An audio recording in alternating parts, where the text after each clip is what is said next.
Today we are going to be talking about all the reasons you should consider visiting Weston and Lewis County, West Virginia. If you've ever told someone that you know a place, and then you end up taking them to the Trans-Allegheny Asylum, go ahead and hit that subscribe button. What's up, ladies and gentlemen? I'm the Best Virginian. I bring you West Virginia history and travel videos from across the mountain state of West Virginia, and today we are going to go down to Lewis County. We're going to go down to Weston, West Virginia. I got to go there a few weeks ago to the seasonal opening of the Trans-Allegheny Asylum and decided I would take this opportunity to talk about some of the amazing tourist destinations in Lewis County, West Virginia. So let's get right into it.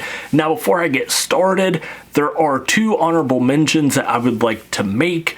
First of all, if you ever get an opportunity, go and visit the Mountaineer Military Museum that is in Weston and Lambert Vintage Wines. I haven't been able to make it to either location. I've heard that the Mountaineer Military Museum is just fantastic and that Lambert Vintage Wines has really good food. People have been telling me about it for the past 5-6 years. Still haven't been able to make it down there yet. And like always, remember, these are in no particular order. Your number 5 might be my number 1. My number 1 might be your number 5. But let's get right into it with number 5, the Museum of American Glass. Unlike the device you're watching this video on, and let's be honest, you're probably watching this video on your phone while you poop, everything at this museum was manufactured in the United States, a lot of it right here in West Virginia. And when I say this museum has a lot of glass, I mean they have an absurd array of different glass objects. So you have glassware in China, they absolutely have it. Artisan glass, they have it. Light fixtures, every single light fixture in this museum is different. Electric insulators, you bet they have it. Marbles, car light housings. It just goes on and on and on. They even have a nice little display for how glass eyes are made. Yeah, they pretty much have everything, along with a lot of great information about local glass factories, the different processes used throughout different time periods, and a great exhibit dedicated to glass makers unions. And then you have the gift shop. How could a museum be great without an excellent gift shop? This place is wall-to-wall museum quality pieces for sale, along with glass catalogs from throughout history. If you enjoy glass and or American manufacturing history and you find yourself in Weston, make sure to check out the American Glass Museum. At number 4, we have Stonewall Lake Resort and Dam. Now, I'm not a huge fan of resorts. Ever since at one time I got my shoe stolen while at a wedding. No, that is a thing that actually happened. If you would like to hear that story, let me know down in the comments. I'm thinking about going back and doing some How I Became the Best Virginian videos where I just talk about my weird personal history, that being a story that actually plays a major role in how I got to where I am today. But even though I'm not a big fan of resorts, if you are into local history, local West Virginia history, the Stonewall Lake and Resort has a very unique West Virginia ghost town right in the middle of it. So West Virginia only has one natural lake, which is called Trout Pond. The rest are man-made, and many of these towns once existed where the lakes are today. The most well-known of these is probably Gad, which is somewhere underneath the marina at Summersville Lake. The area was flooded, the town was destroyed in the process, but there is still historical remnants. And West Virginia's lakes aren't the sole places where these ghost towns once existed. For example, Cooper's Rock State Park at one point had a major salt drilling works along with several iron furnaces. Valley Falls State Park and Audra State Park were one time home to grist mills. Stonewall Resort was one time home to the town of Roanoke, West Virginia. And the irony isn't lost on me, the fact that this town shares the same name with the infamous lost colony of Virginia, and now it is kind of lost to time. And the one place you should definitely check out if you find yourself in the area is the Mitchell Cemetery, where a lot of the residents of Roanoke are buried. It's definitely a one-of-a-kind, unique cemetery.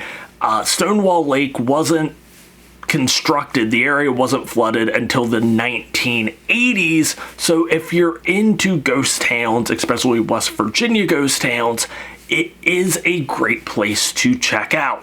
And besides that, again, I'm not really a big fan of resorts. The boardwalk is kind of nice, but that's really the only things I have to say about Stonewall Lake and Resort. You might like it for other reasons. Me, it was okay. Now at number 3, we have Appalachian Glass Products and Farmers Market.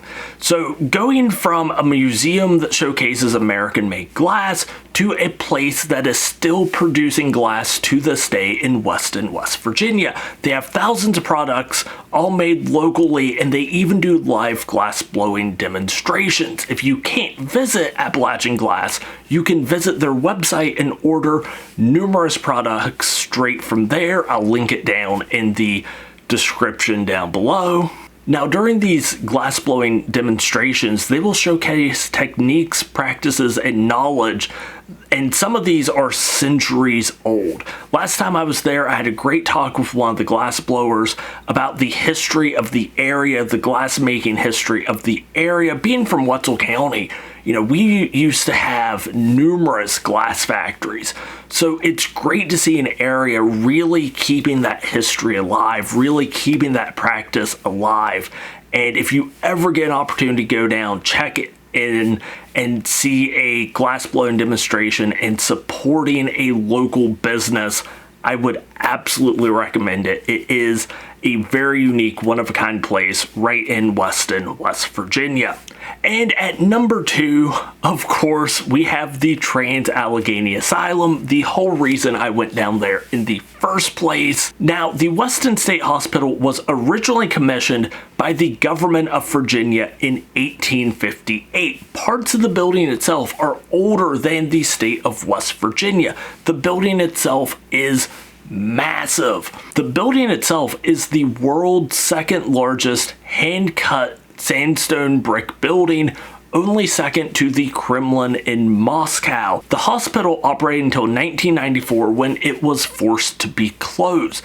Today the facility is really a museum dedicated to over 120 years of medical history.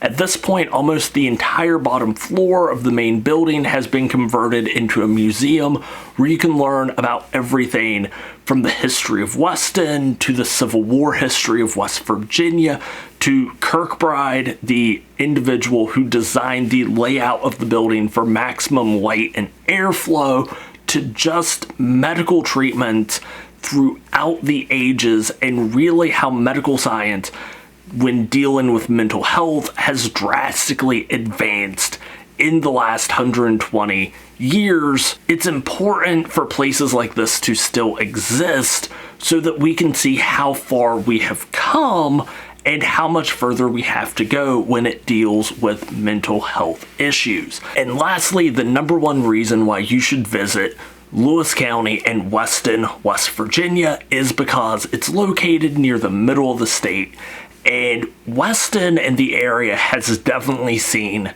better days. There was a time when there were numerous glass factories that employed hundreds, even thousands of people. The Trans-Allegheny Asylum employed hundreds of people. As those places have closed, as jobs have left the area has seen much better days. But there are people who are trying to bring the jobs and the people back to the area. Whether it be, through a glass museum, through a hospital museum, through producing glass products at a local business. All these people are keeping history and jobs and mountaineer spirit alive in their own ways. It's great to be able to visit these places, to support these individuals, and really give back to the community of Weston. Last time I was at the asylum I went in 2021, and it's great to see how they've invested all the money from the tours, the money from the asylum Halloween ball, back into the structure itself, not just refinishing a lot of the living areas, but now they're actually bringing in antiques, time appropriate, time period antiquities to really flesh it out, to give you an idea of what it was like throughout different time periods. And none of that would be possible without visitors, without people coming to the area, paying for the tours, buying products, buying local goods. And ultimately, that's why you should visit the area, because it's great seeing some of these communities bounce back after, years and years and years of hard times. That's gonna do it for this video. If you like this video, if you've made it this far, check out some of the other videos I've done. Leave a like, leave a comment, subscribe to the channel. If you haven't, if there's anywhere in the state of West Virginia you would like to see me travel in the future, let me know down in the comments. But until next time, don't forget to stay wild, stay wonderful, and I'll talk to you later.